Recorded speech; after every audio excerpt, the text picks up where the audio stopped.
yujad fil lughah ma huwa muta'addin lithnain. Tidak ada dalam bahasa Arab ma huwa muta'addin lithnain. Okey. Yang mana dia asalnya muta'addi kepada dua maf'ul bih. Jam. Ya ni Mas. Ubah yang tu.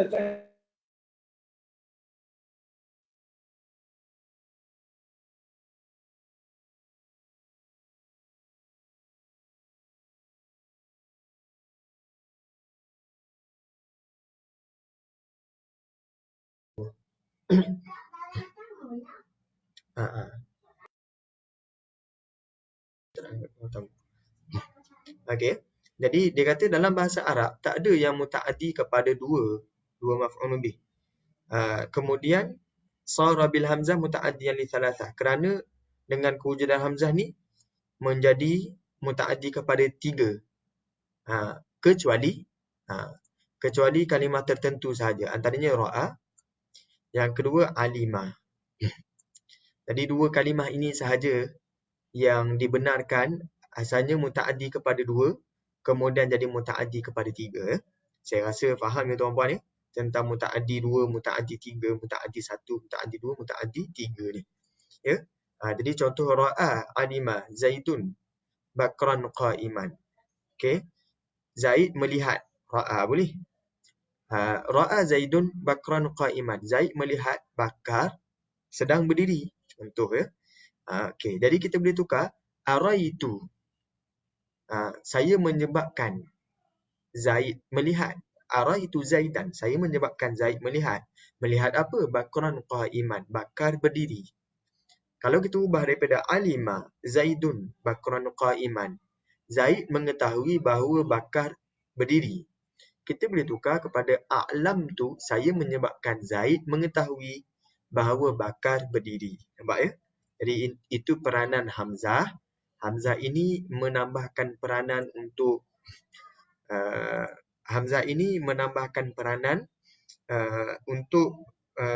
menjadikan ada tambahan kepada maf'ul bih. Itulah dalam bahasa Arab. Jadi mudah-mudahan jelas ya tuan-puan ya. Okey, kita teruskan lagi. Ini yang pertama, maksud yang pertama untuk af'ala. Setakat ni berat tak tuan-puan? Atau berat sebab teksnya dalam bahasa Arab? Saya rasa okey kan, insya-Allah ya. Okey, atsani yang kedua, makna yang kedua, kalau tadi dalam buku Matan Al-Bina disebut satu sahaja, dua sahaja makna untuk af'ala. Yang pertama muta'addi, yang kedua lazim. Tapi kali ini dah maklumkan dia perincikan lagi. Maksud yang pertama adalah ta'diyah, iaitu muta'addi.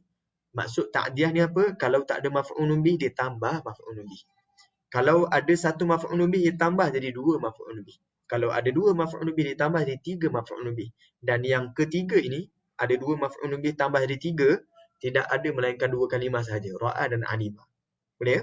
Okey. Maksud yang kedua, tanya sikit. Silakan. Kalau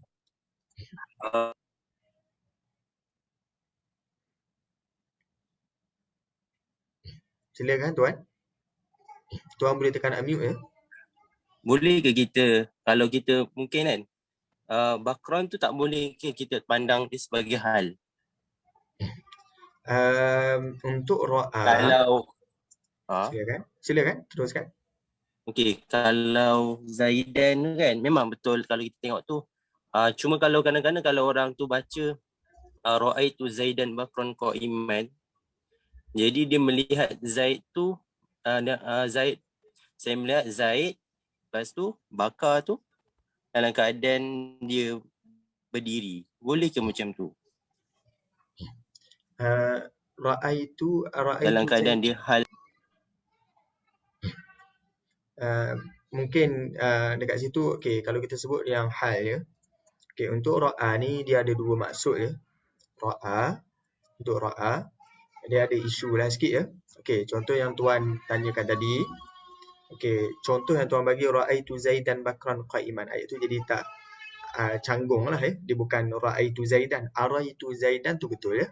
Araitu Zaidan bakran qa'iman. Okey. Araitu. Ya.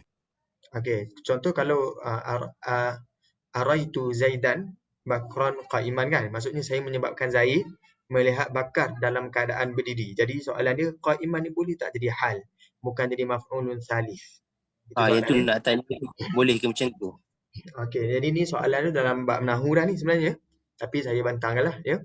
Okey, dalam nahwu ra'a dia boleh ada maksudnya yang pertama lihat secara fizikal. Okey, yang kedua lihat tu boleh jadi maksudnya lihat dengan bentuk pandangan. Saya punya pandangan, ya. Saya punya pandangan. Okey. Jadi jap. Sebab lama tak review, kejap saya tengok sekejap saya mohon untuk tengok kejap. Okay, tak apa Zat. Cuma macam terfikir juga sebab mungkin saya pun setuju je dengan dalam Syazal Araf ni, tapi bila kita tengok kan macam mungkin kita tak perasan dia mungkin untuk 3 ta'diyah tu. Cuma kita macam saya sendiri mula saya terperasan ingatkan dia hal lah macam tu. So saya tanya adakah dia boleh macam tu? Okey, sekejap saya lupa. Sekejap.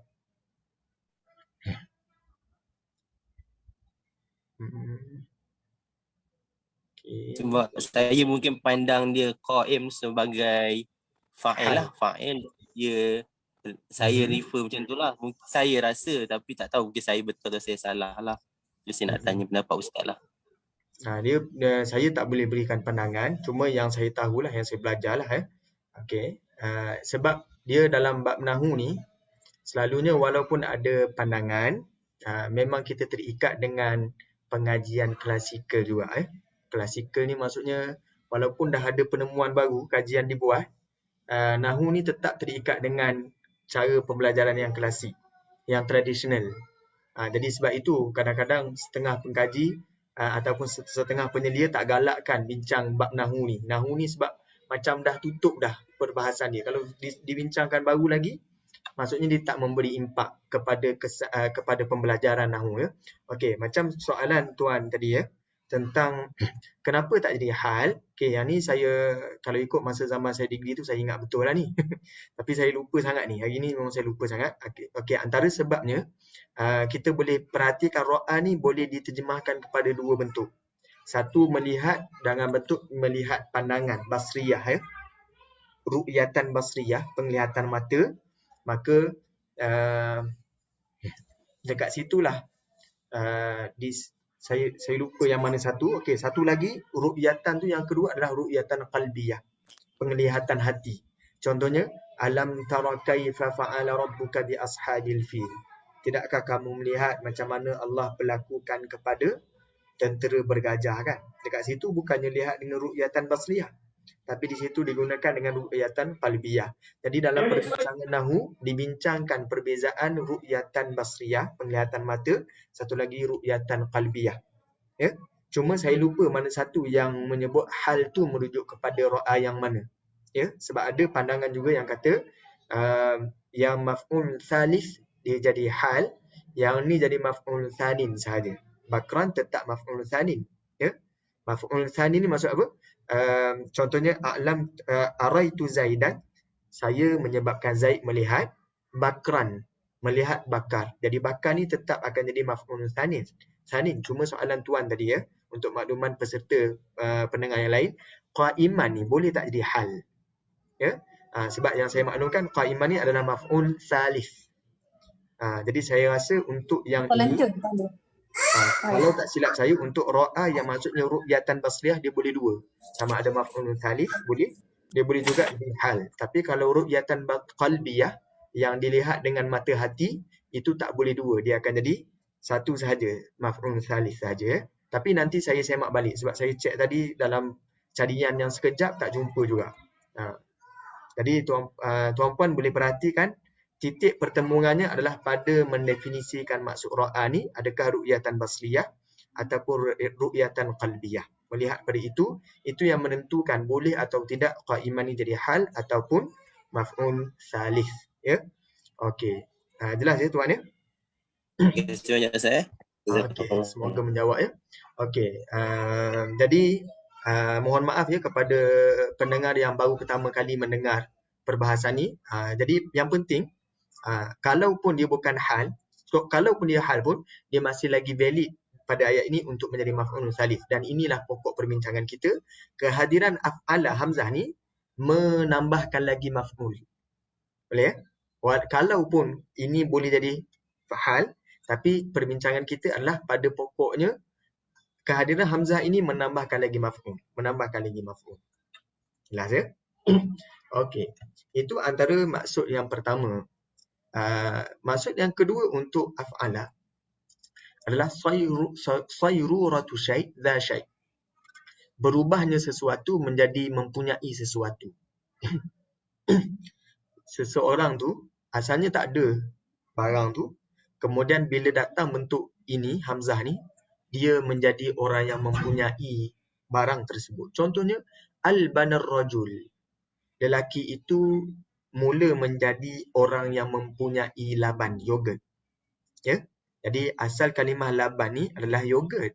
Bila tambah hamzah kat depan, menjadi mempunyai laban. Nampak tak terjemahannya? Hamzah sahaja, tapi terjemahannya jadi menjadi mempunyai laban. Dia ada tambahan menjadi mempunyai. Contohnya, atmarar rajul. Lelaki itu menjadi mempunyai tamar. Atmara ni, lelaki itu menjadi mempunyai tamar. Itu maksud atmara. Jadi asalnya kalimah tamrun, tamar. Kurma kering. Ya. Bila datang hamzah, menjadi mempunyai tamar. Jadi panjang dengan huruf hamzah saja. Contoh lain lagi, kalimah aflasa. Aflasa menjadi mempunyai sen. Fils ni maksudnya sen, duit ya. Menjadi mempunyai duit. Itu aflasa. Jadi kata Waalaikumsalam warahmatullahi. Minta maaf, boleh tak Ustaz tolong tuliskan contoh-contoh yang Ustaz cakap tu supaya kita boleh catch up lebih dekat. Ya, terima kasih. Okey, sama-sama. So saya tulis dalam Word ya, tuan-puan ya. Okey, saya tulis dalam Word ya. Jadi mudah-mudahan tak ada yang ketinggalan ya, insya-Allah. Mudah-mudahan.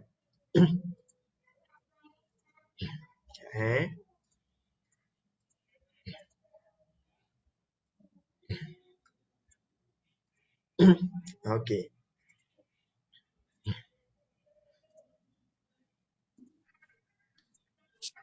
Okey, jadi tadi yang pertama tadi adalah at-ta'diyah ya. Saya rasa benda ni jelas. Ta'diyah ni maksudnya tambah maf'ulun bih. Okey, dia tambah maf'ulun bih. Yang kedua, ini maksudnya sayruratu syai' dha syai'.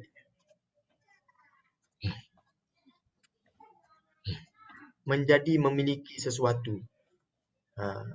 Dekat sini. Contohnya al-bana. Asalnya kalimah laban. Labanun. Labanun ni maksudnya yogurt. Bila sebut al-bana,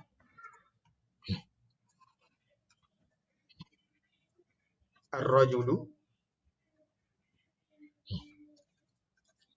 maksudnya lelaki tersebut menjadi mempunyai yogurt. Nampak ya?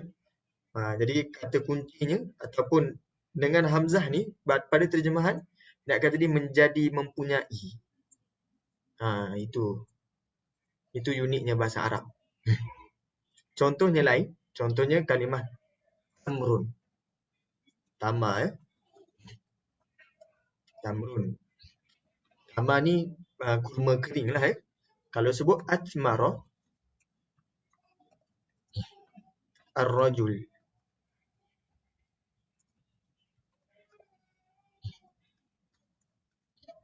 Artinya jadi lelaki tersebut menjadi mempunyai tamar. Maksudnya asal dia tak ada tamar. Kemudian bila datang kalimah atmara, dia mula mempunyai tamar. Okey, antara kalimah yang sangat agak kontroversi dalam nak menterjemahkannya adalah aflasa. Aflasa asalnya kalimah filsun. Saya lupa, filsun. Filsun ni dalam bahasa Arab sen lah, sen. Nilai mata wang yang paling kecil kita sebut fils. Jamak pada fils adalah fulus, banyak duit. fulus, banyak duit ya.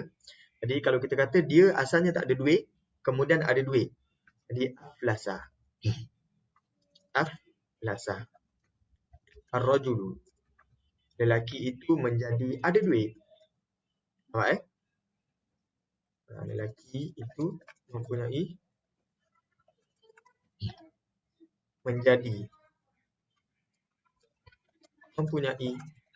duit. Okey. Antara terbitan daripada aflasa ni adalah kalimah muflis.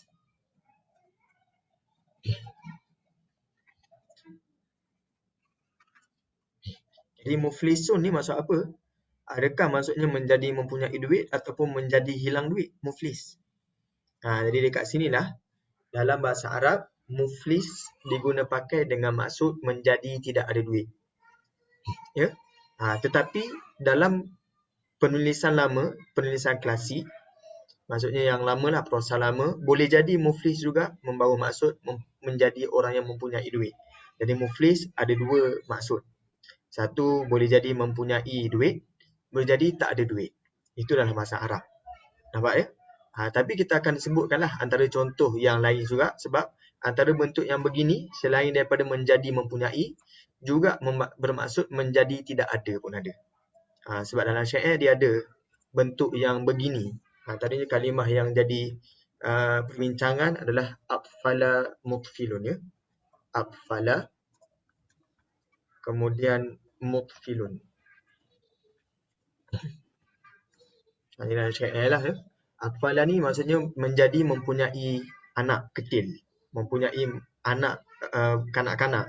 Mutfilun mempunyai kanak-kanak. Jadi dalam syair tu bila sebut mutfilun ke atfala, saya rasa dalam syair tu dibincangkan. Dekat sini penyair nak masukkan orang ni makin ada anak ke makin tak ada anak. Jadi digunakan atfala. Jadi dekat situ kita tengok pada konteks. Okey, muflis secara bahasa dia boleh jadi maksudnya menjadi mempunyai duit. Dan juga secara bahasa dalam saraf boleh juga menjadi tiada duit. Ya, jadi muflis boleh jadi menjadi ada duit, boleh jadi menjadi tiada duit. Kenapa sekarang di muflis ini diguna pakai dengan maksud menjadi tiada duit?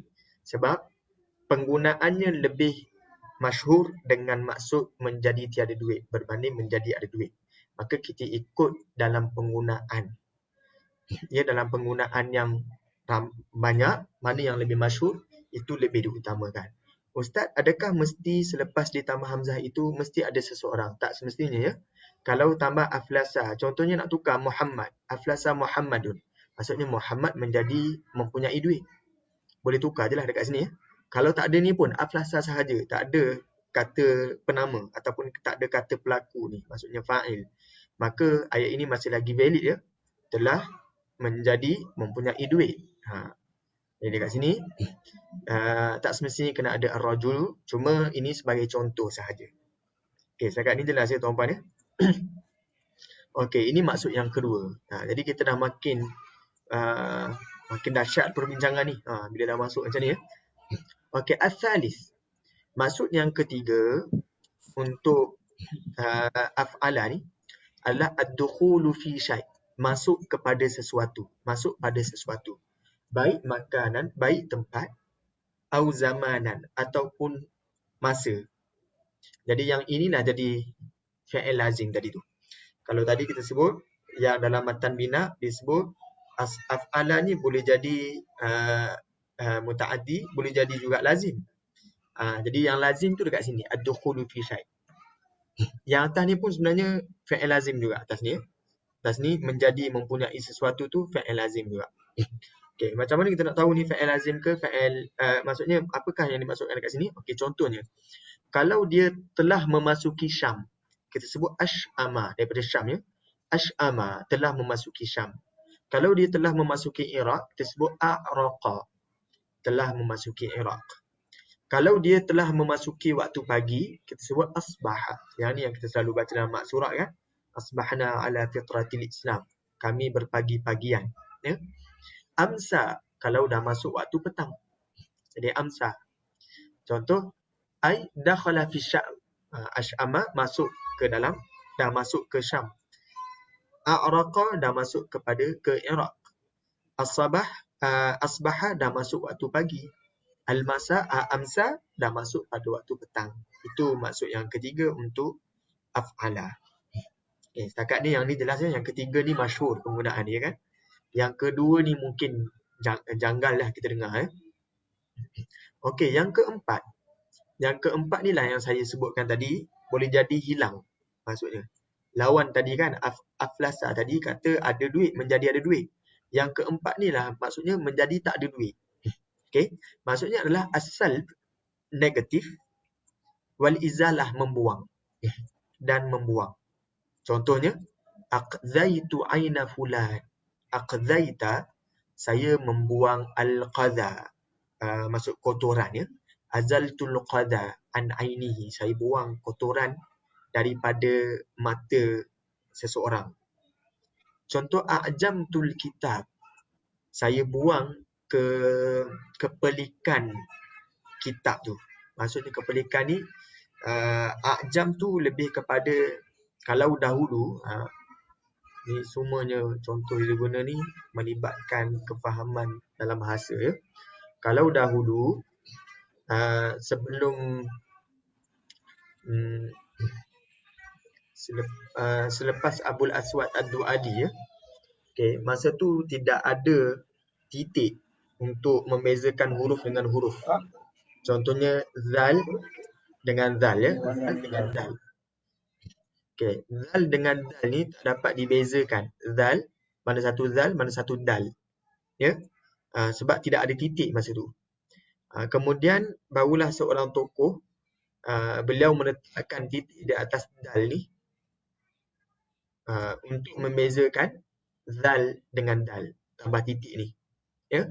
Jadi perbuatan beliau meletakkan titik ni adalah disebut sebagai al-i'jam. Al-i'jam. Al-i'jam membuang kesamaran. Itu maksud al-i'jam ya. Membuang kesamaran pada dal dan zal. Cara nak buang adalah ditambah titik pada zal. Pada zal ni lah ditambah titik. Jadi ni perbuatan ni panggil al-i'jam.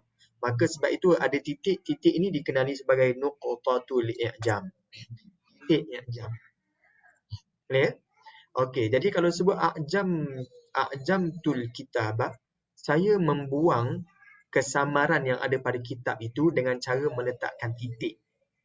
Wa azaltu ujmatal kitabi binaqti, dengan meletakkan titik di atas huruf. Jadi ta boleh dibezakan dengan ba dengan meletakkan titik. Itu namanya nuqtatul i'jam. Jadi dekat sini penggunaan af'ala boleh bawa maksud membuang. Ya, meniadakan. Jadi dekat sini kalau sebut aflasa tak ada duit, pun betul juga ya. Okey, kita teruskan lagi. Maksud yang kelima untuk af'ala adalah musadafatu syai' ala sifah. Menemui sesuatu perkara itu mempunyai sifat sekian. Contohnya Ahmad tu Zaidan. Maksudnya hamidani puji ya, terpuji ya. Hamidani puji. Okey, Ahmad tu Zaidan dekat sini bukannya maksudnya saya memujikan Zaid, tapi maksudnya saya menemui Zaid dalam keadaan terpuji. Itu maksudnya ayat ni, Ahmad tu Zaidan. Contohnya Akram tu Zaidan. Saya menemui Zaid dalam keadaan mulia Zaid tu. Dalam sifat mulia Zaid tu. Wa abkhaltuhu, bukannya saya menyebabkan Zaid bakhil, tapi saya menemui Zaid dalam keadaan bakhil sifat dia. Ya. Jadi ai sadaftuhu mahmudan, saya jumpa Zaid dalam keadaan mulia terpuji. Au kariman, saya jumpa Zaid dalam keadaan dia mulia. Au bakhilan, dalam keadaan bakhil. Nampak ya? Ini maksud yang kelima. Jadi maksud yang kelima ni selalunya dalam teks lama lah. Dalam teks lama, dalam penggunaan harian Arab, ia makin jarang diguna pakai bentuk yang kelima ni. Okey, tapi kita bincangkan juga sebab bila ada dalam teks lama, barangkali adalah dalam Al-Quran. Contohnya kalimah adalla, adalla wa may yudlilillahu. Ada yang terjemahkan yudlilillah tu bukannya Allah menyesatkannya, tapi Allah menemuinya dalam keadaan sifat sesat. Boleh ya? Jadi adalla dalam Al-Quran bermaksud bukannya Allah menyesatkan orang yang disesatkan tu, tetapi Allah menemui mereka dalam keadaan sesat. Itu antara terjemahan untuk kalimah adalla. Ya. Jadi kita boleh jumpalah kalimah yang sebegini sebenarnya dalam penggunaan Al-Quran. Itu sebenarnya boleh je kalau nak terjemahkan Allah menyesatkan mereka tu ya. Cuma atas dasar untuk mentanzihkan Allah, mensucikan Allah daripada segala sifat kekurangan, maka diterjemahkan sebegini ya. Musaladatu syai' ala sifat. Okey, dapat ya setakat ni? Okey, ni banyak ke? Saya rasa kita boleh teruskan lagi. Okey, maksud yang ke-6 adalah al-istihqaq. Al-istihqaq dekat sini maksudnya berhak. Jadi itu pelik sikit bila diterjemahkan bahasa Melayu, ada kalimah pinjaman dalam bahasa Melayu tapi lari daripada kalimah bahasa Arab, iaitu kalimah mustahaq. Mustahaq dalam bahasa Melayu diterjemahkan sebagai penting kan. Mustahaq, saya ada hal mustahaq. Tapi dalam bahasa Arab mustahaq ni adalah berhak. Boleh ya? Berhak. Jadi sepatutnya saya ada hal mustahak, artinya saya ada hal yang berhak. Okay, mungkin mustahak itu akhirnya diterjemahkan dengan maksud yang penting kerana berhak diutamakan. Mungkinlah ya. Jadi saya ada hal yang berhak diutamakan. Jadi digunakan mustahak dengan maksud yang penting. Dalam bahasa Arab mustahak tu artinya berhak. Okey. Jadi dekat sini ahsada az-zar'a. Ahsada az-zar'u. Ya. Tanaman itu berhak dituai. Dah perlu dituai ya. Itu ahsada. Azwajat Hindun.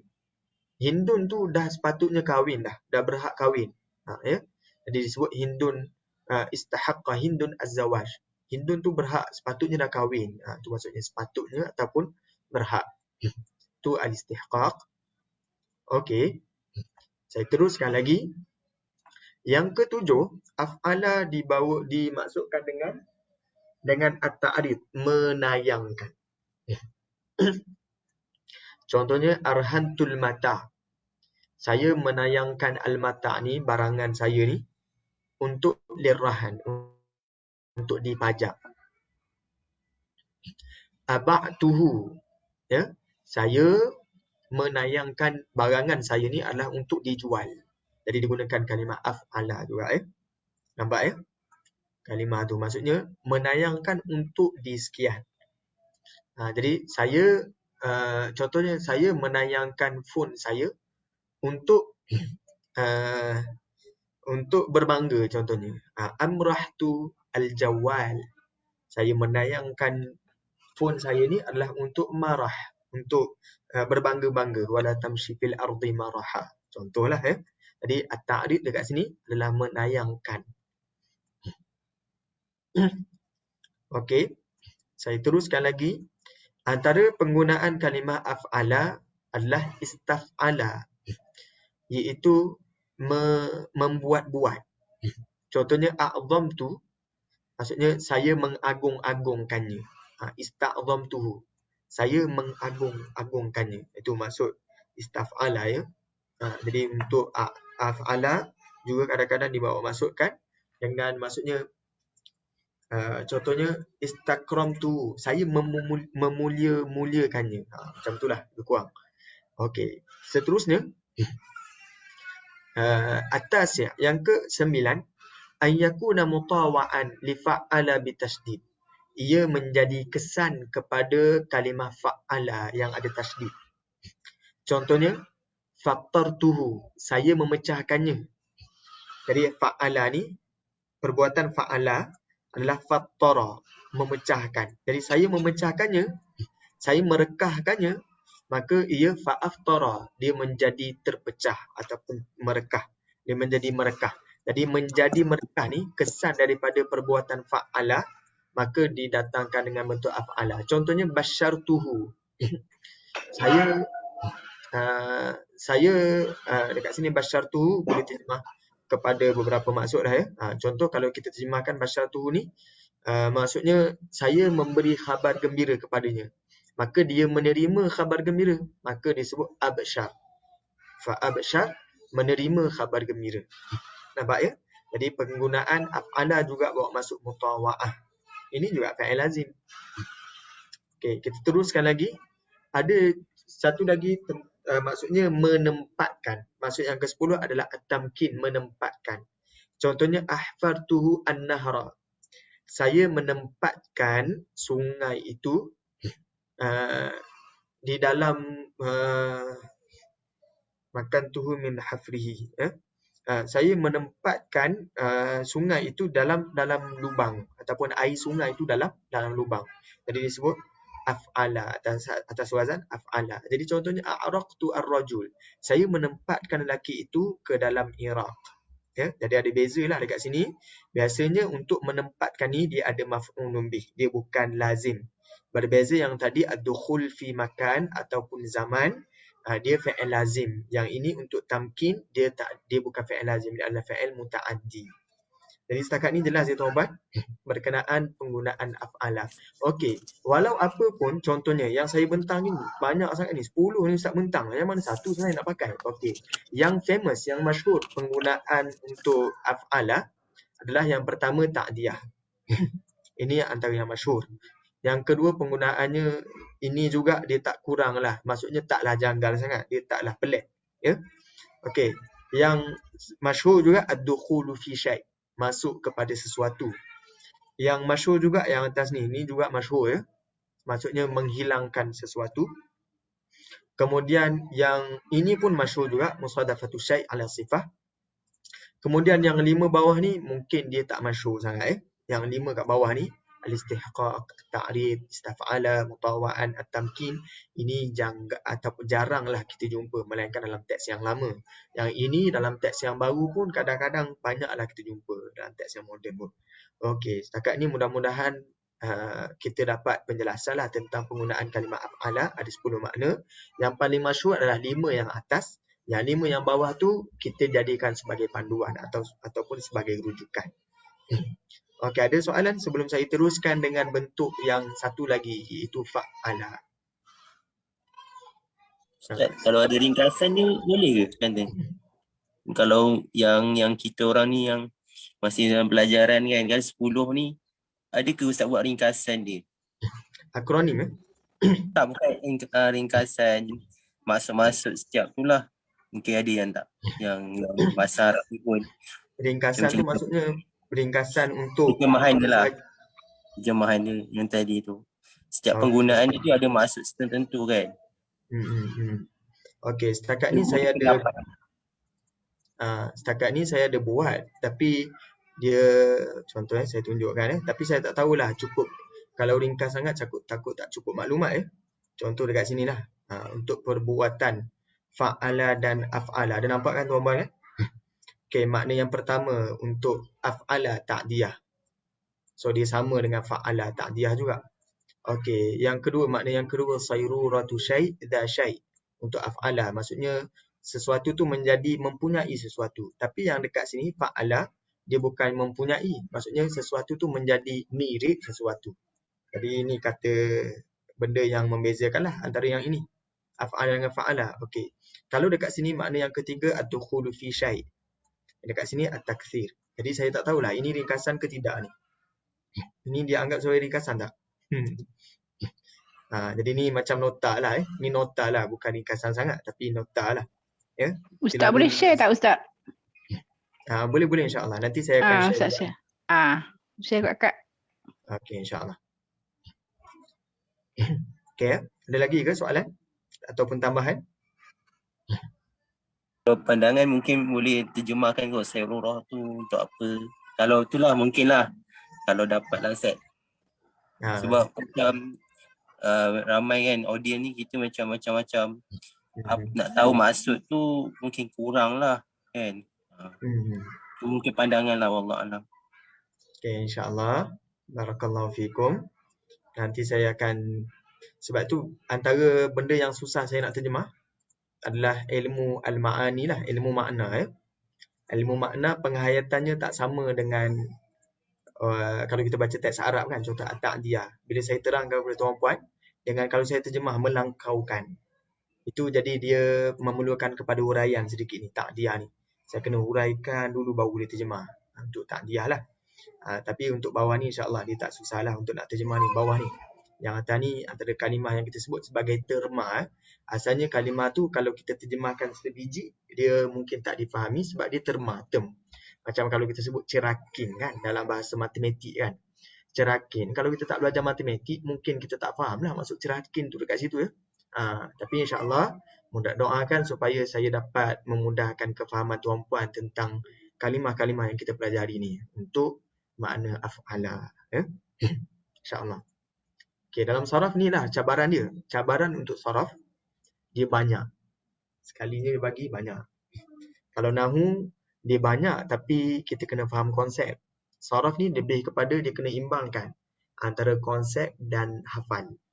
Jadi kena main dua-dua otak. Di otak orang sastra Arab, dia tak boleh berpada dengan satu otak saja. Otak kanan saja tak cukup. Dia kena main juga dengan fakta iaitu macam sejarah. Dia kena main semua tu. Jadi dalam Malaysia ni ada seorang yang saya kenal memang mahir kedua-duanya. Tapi kalau dia bentang, memang mengambil masa untuk saya sendiri nak faham. Ya? Itu memang seorang dia telah siap rasanya PhD di Universiti Malaysia, di Universiti Malaya, UM. Jadi barakallahu fihi, mudah-mudahan Allah bantu kita dan saya tuan-puan untuk memahami kalam Allah Subhanahu Wa Taala. Sebab bila kita faham Al-Quran dengan bentuk sastra, dalam bentuk sastra bukan sekadar nahu, bukan sekadar saraf, bukan sekadar ma'ani, maksudnya ilmu balaghah, tapi dengan kita sesuaikan juga dengan suasana orang Arab. Yang ini disebut sebagai fiqhul lughah. Ya? Bahasa, maksudnya kefahaman bahasa tu. Kita faham konteks, kita faham kesesuaian, kita faham dengan suasana Arab. Jadi menyebabkan bahasa Al-Quran itu dia nampak kita hidup dalam suasana Al-Quran tu diturunkan. Itu yang lebih mahal lah. Maksudnya dia, sebab itu ada orang kata Al-Quran ni kalau nak faham dengan maksudnya disebut macam ni ya, mentafsirkan Al-Quran sebagai teks sastra ya, walaupun ada yang tak setuju dengan statement ni, tapi masih tak boleh nak nafikan ia adalah juga memang salah satu nas adabi, teks sastra yang kita tak boleh nak nafikan ya. Okey, ada lagi ke nak lontarkan pandangan, cadangan dan sebagainya? Silakan. Okey, kalau tidak ada saya teruskan lagi. Okey, penggunaan seterusnya adalah kalimah fa'ala. Fa'ala ni macam tadi, kalau dalam mata bina tu fa'ala ni maksudnya membuatkan juga. Okey, penggunaan fa'ala ni sampai 8 makna.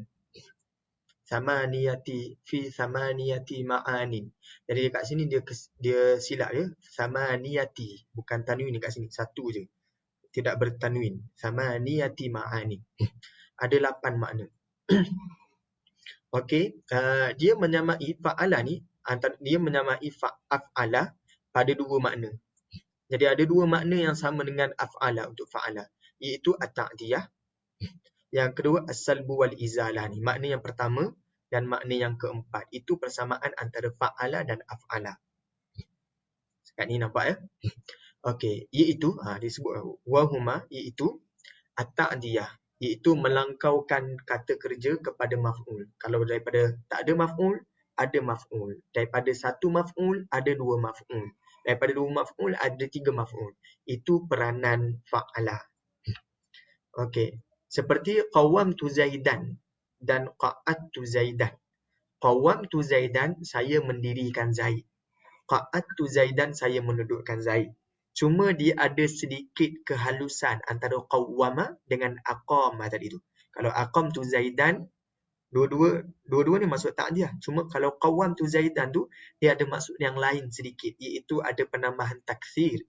Taksir ni maksudnya dia nak mendirikan Zaid tu bukan benda yang mudah. Dia ambil masa untuk mendirikan Zaid. Mungkin dia kena guna macam-macam. Contohnya Zaid ni orang yang baru aksiden, kaki dia tak boleh nak diluruskan. Jadi nak mendirikan Zaid ni sangat mengambil masa, sangat memerlukan alat-alat yang lain, bantuan yang lain, maka kita sebut qawwamtu Zaidan. Kita tak sebut aqamtu Zaidan.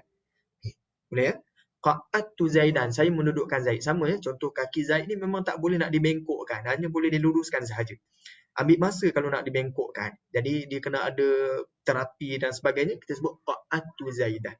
Jadi digunakan kalimah fa'ala ni bentuk yang begini. Nampak ya? Okey. Antaranya ada bawa maksud al-izalah. Okey, al-izalah antaranya jarrabtul ba'ir. Saya buang jarab yang ada pada unta. Jarab ni tak silap saya daki ya. Tak silap saya lah ya. Nanti boleh cek balik. Maksudnya saya buang daki yang ada pada unta. Wallahu a'lam, saya rasa lah. Nanti saya cek balik. Okey, qasyartul fakihah artinya saya buang kulit buah. Saya buang kulit buah. Jadi kita sebut qasyartu al-fakihah. Nampak ya dekat sini? Jadi itu penggunaan yang sama antara fa'ala dan af'ala. Jadi ini mudah-mudahan ini memudahkanlah. Makna yang pertama dan makna yang keempat ni sama. Antara fa'ala dan af'ala. Okey. Cuma fa'ala ni dia menjadi unik dengan 6 perkara. Yang pertama adalah at-takthir. Perbuatan tu memerlukan kekerapan yang lebih banyak. Ya, at-takthir. Kekerapan yang lebih banyak. Contohnya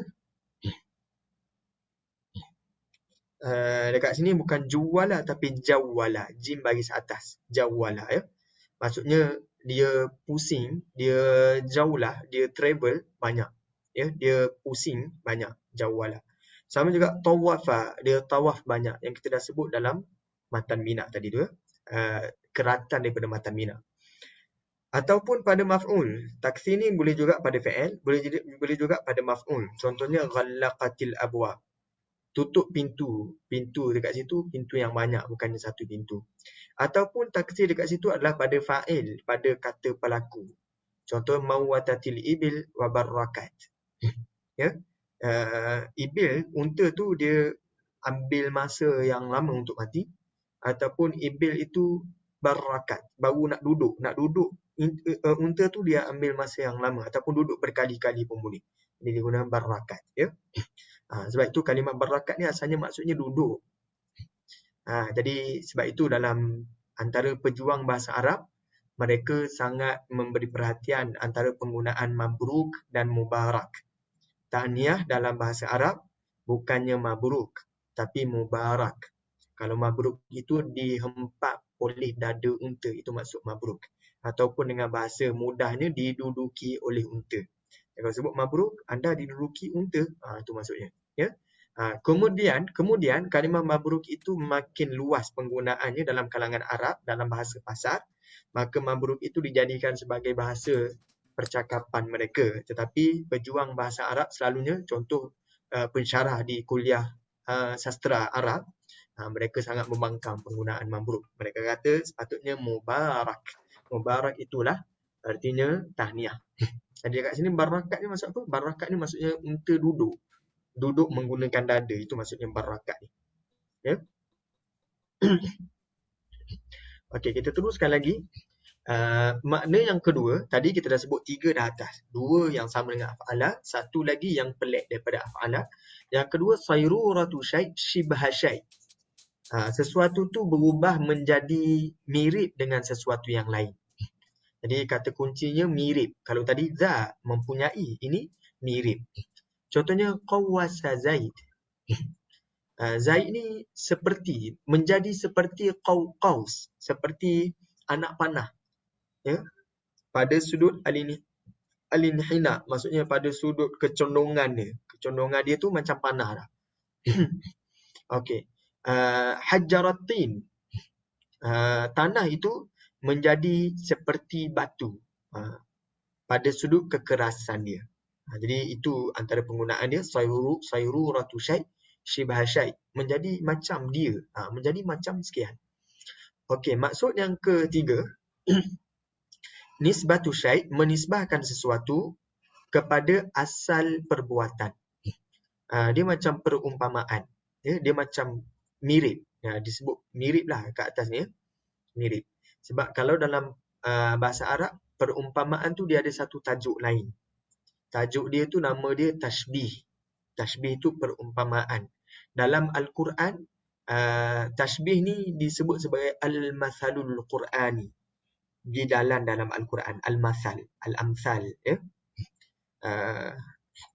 Dalam bahasa Inggeris dah diterjemah buku Al-Amthal Al-Quraniyah. Apa nama dia? Verbal idioms ke apa nama dia? Sekejap.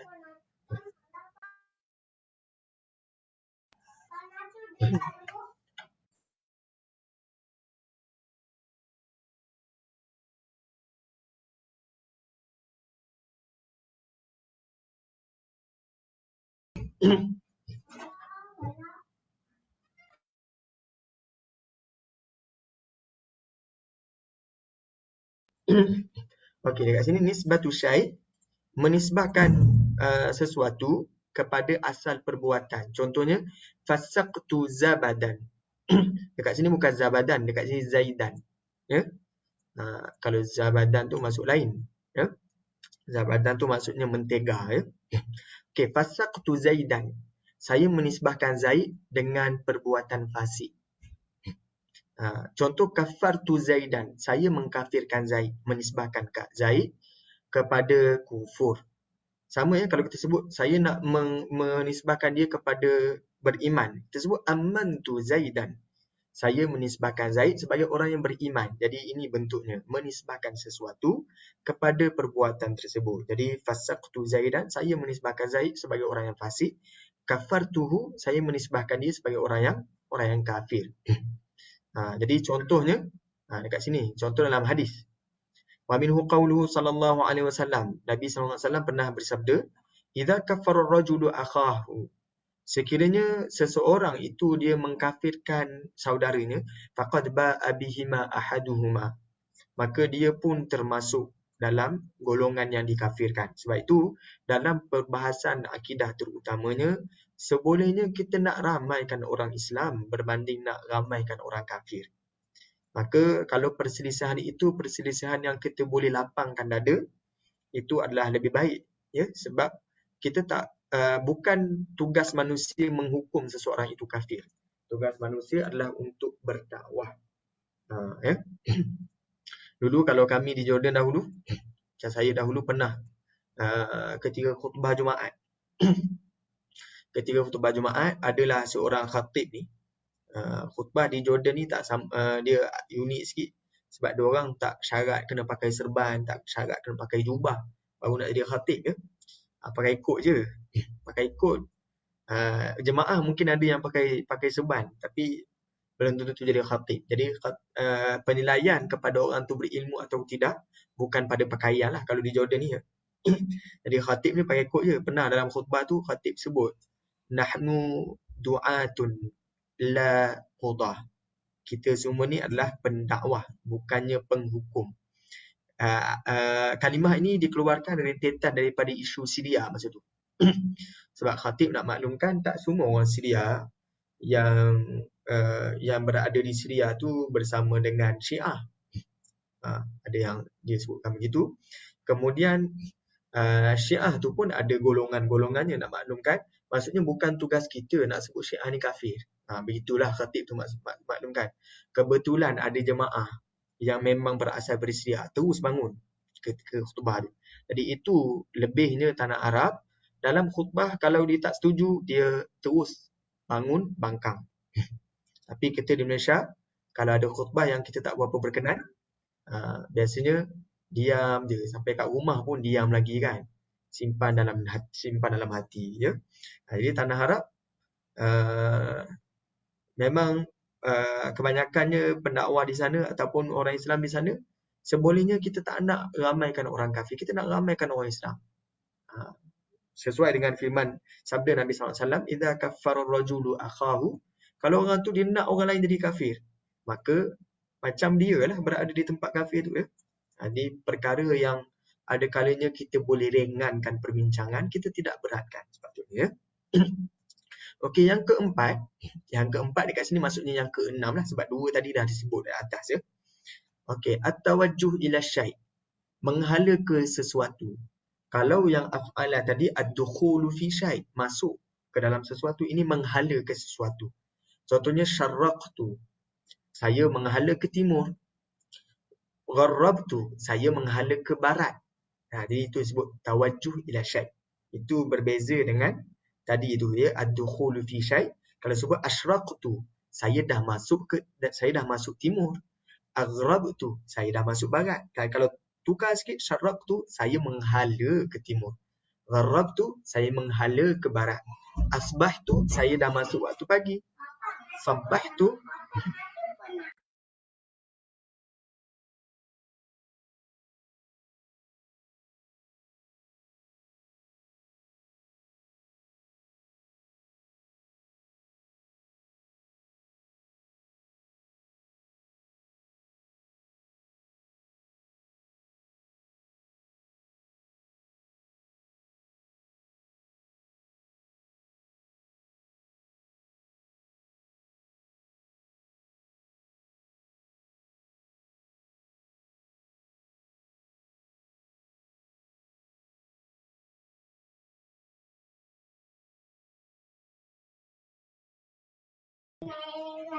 okey, jadi macam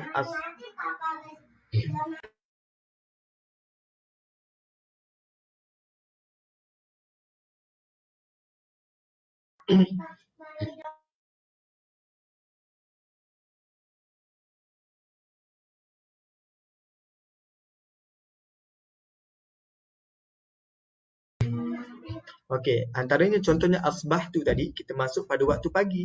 Tapi kalau sebut saya masuk pada waktu pagi, asbahtu. Tapi kalau saya sebut saya menghala ke waktu pagi, sabbahtu ya. Sabbahtu menghala ke sesuatu. Okey, kemudian yang kelima adalah kita meringkaskan perkataan sesuatu ya. Contohnya halala. Halala ni kalimah yang timbul antaranya tahlil. Tahlil ni datang daripada kalimah la ilaha illallah. Kalau sebut halala ni maksud apa? La ilaha illallah. Tahlil itu apa? La ilaha illallah. Sebab itu tak betul lah kalau tahlil tak ada la ilaha illallah. Dia baca 3 kul je, kemudian dia baca doa. Itu bukan tahlil ya. Tahlil ni dia ada la ilaha illallah. Kalau sebut la ilaha illallah tak ada 3 kul pun tak ada masalah ya. Dah kira tahlil lah tu. Okey, sabbaha iaitu mengucapkan subhanallah.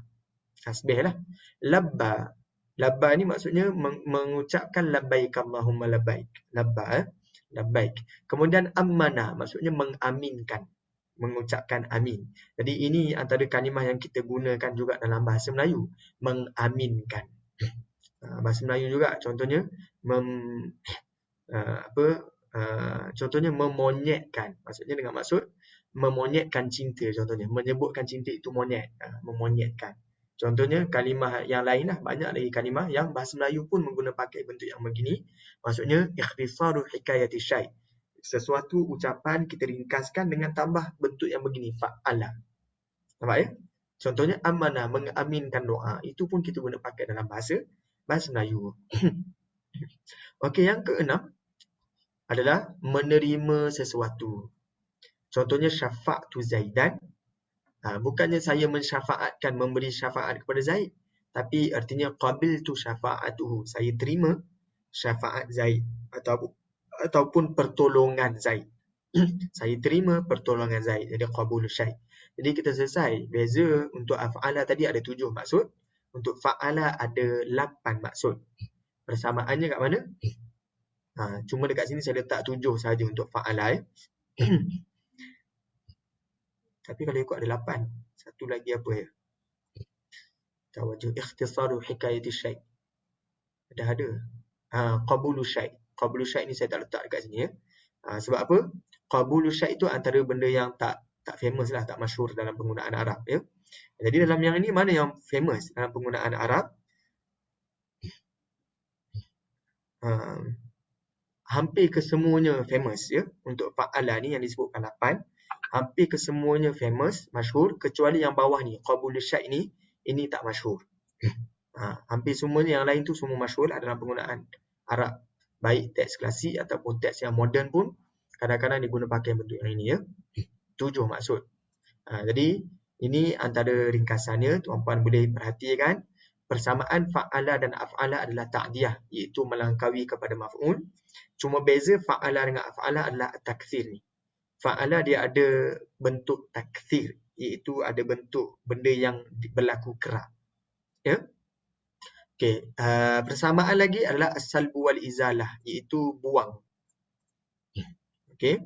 Kemudian yang ini hampir sama, nisbatu syai' ila asli fa'il, kita nisbahkan kepada sesuatu, tapi yang ini menemui sesuatu ada sifat sekian. Contohnya, kalau tadi sebut kafartuhu ataupun bakhaltuhu, saya menisbahkan dia dengan sifat bakhil, dengan perbuatan kedekut.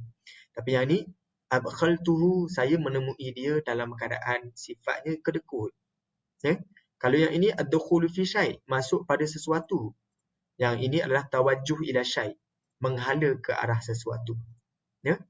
Okey, kalau yang ini sayruratu syai' dza syai', mempunyai sesuatu. Yang ini mirip sesuatu. Sayruratu syai' syibah syai', mirip, ya. Jadi kita dah dapat penggunaan kalimah fa'ala dan af'ala pada perspektif saraf. Nanti kita akan bincangkan macam manakah penggunaan Al-Quran untuk bentuk af'ala dan fa'ala ni. Macam mana Al-Quran guna pakai dua kalimah ni. Sebab dalam Al-Quran ada keunikannya sendiri, selalu yang dibincangkan oleh ulama pada bab ini, takfir. Tetapi nanti kita nak tengok adakah selamanya perspektif yang dibincangkan hanya pada makna yang ketiga ni. Sebab ulama yang klasik, ulama tafsir yang klasik, yang dahulu, mereka terjemahkan, bezakan antara fa'ala dan af'ala ni pada maksud yang ini selalu, takfir. Ya? Tanpa menafikanlah ada yang gunakan dekat sini nisbatu syai' dengan musadafatu syai', tapi antara perbincangan yang paling rancak dibincangkan, paling meriah disebut adalah berkenaan dengan takfir. Ada unsur kekerapan, tapi sebenarnya tak semesti yang ini saja. Jadi itu yang kita nak bincangkan nanti, insya-Allah. Ya. Jadi teruskan bersama kami untuk tahu dengan lebih lanjut apakah yang dibincangkan dalam Al-Quran Karim, antara yang kita boleh sentuh juga. Ya, tuan-puan ada tambahan, ada luahan, ada pandangan dan sebagainya, silakan. Okey, kalau tidak ada, insya-Allah kita bertemu lagi pada minggu hadapan. Subhanakallahumma wa bihamdika asyhadu an la ilaha illa anta astaghfiruka wa atubu ilaik. Bismillahirrahmanirrahim. Wal 'asr innal insana lafi khusr illa alladhina amanu wa 'amilus salihat wa tawassaw bil haqqi wa tawassaw bis sabr. Kita jumpa lagi pada minggu yang akan datang. Assalamualaikum warahmatullahi wabarakatuh. Waalaikumsalam.